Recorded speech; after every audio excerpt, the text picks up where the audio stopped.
Hello everyone! Welcome to What's Happening in Brazil. Let's start with the latest news from the country. The former health minister Eduardo Pazuello made false claims during his first deposition in the COVID investigation at the Senate on May 19. According to the minister, he was only made aware of the lack of oxygen in hospitals in Manaus, capital city of the state of Amazonas, on January 10. However, a document issued by the ministry indicates he had knowledge of the situation at least 2 days before that. On January 14, the city's health system collapsed, and relatives of people hospitalized with COVID had to make arrangements to obtain oxygen on their own. Pazuello also said that the administration never stimulated the use of medications like chloroquine that have no proven effectiveness against COVID. Nevertheless, a phone application recommending these drugs had been released in Manaus by the ministry just a few days before the onset of the crisis in the city. Finally, the minister stated that President Jair Bolsonaro never ordained the undoing of any contract or agreement to buy Coronavac, the vaccine produced in partnership with the Butantan Institute. However, in October last year, Bolsonaro was caught on tape affirming that he would not buy the Chinese vaccine. Also on May 19, the Minister of the Environment, Ricardo Salles, was targeted in a federal police operation. The task force investigates a scheme of illegal timber exports to the United States and Europe. The Supreme Court allowed the breach of the minister's tax and bank secrecy. Salles denies any involvement in wrongdoing. Meanwhile, logging continues to advance in the Amazon. According to Amazon, the Institute of Man and Environment of the Amazon, 778 kilometers square were cleared only in April, the largest value for the month in 10 years. Solidarity actions have been ensuring food for many people during the pandemic. In São Paulo, an initiative led by formerly homeless people offers food to those in need every day. The work doesn't stop. Every day, from Sunday to Sunday, 700 individual lunches are distributed in the center of São Paulo for people without housing. When the pandemic started, several people who were homeless looked for me and told me they hadn't eaten in 2 days. I talked to some fellows and said, "Let's make some food." That day, we fed 20 people. The next day, 50 people came up.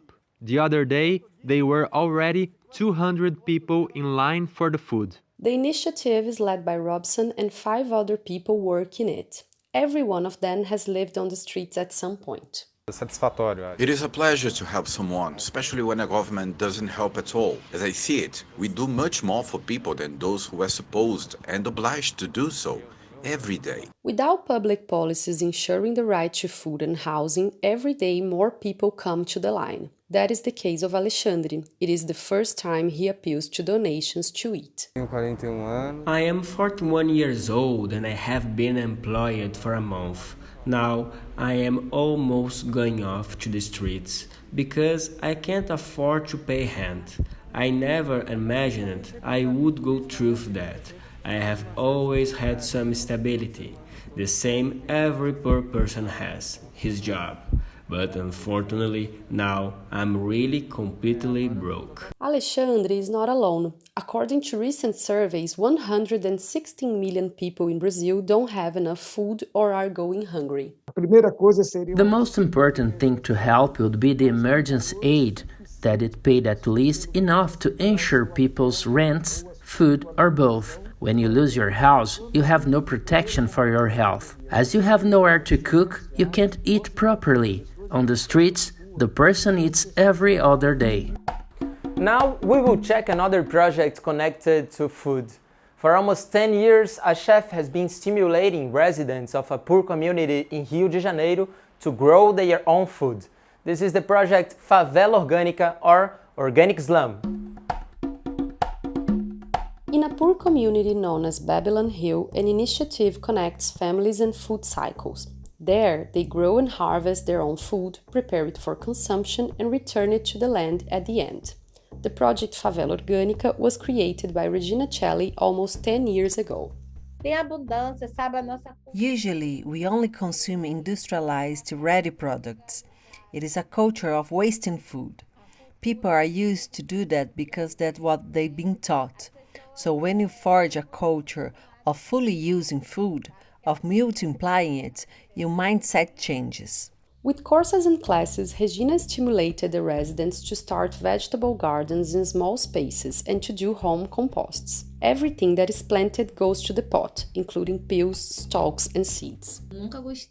I never liked eating things without peeling them. I hated it. One day my mom brought home a truffle made of banana peel and everyone attacked it.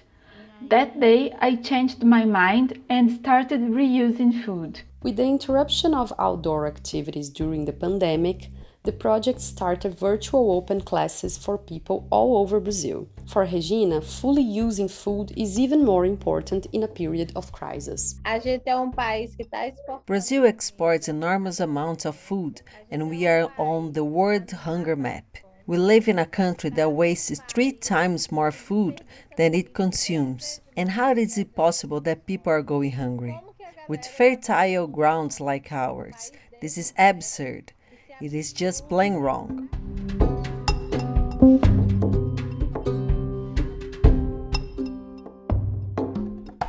And now it's time for Brazilianism.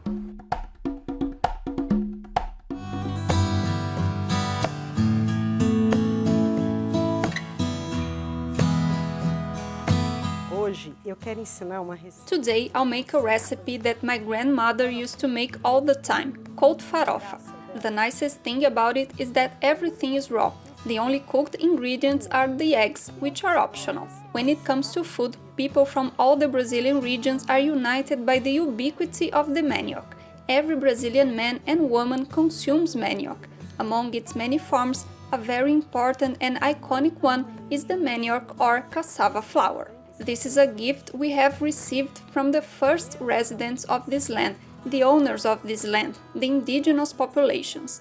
They were once known as flour eaters, and their ability to throw flour into their own mouths without losing a single grain of it was also notorious. To make this farofa, put 2 cups of flour and 2 grated carrots in a large bowl. Add the chopped boiled eggs, half a cup of olives, 1 cup of chopped parsley, half a cup of green scallions, and this mix of pepper, salt, and sugar. Once everything is in the bowl, stir it well, add the olive oil, check the salt, and it's done. For variations of the recipe, you can replace the carrots with grated raw zucchinis or beets. It also tastes great with canned sardines and cilantro.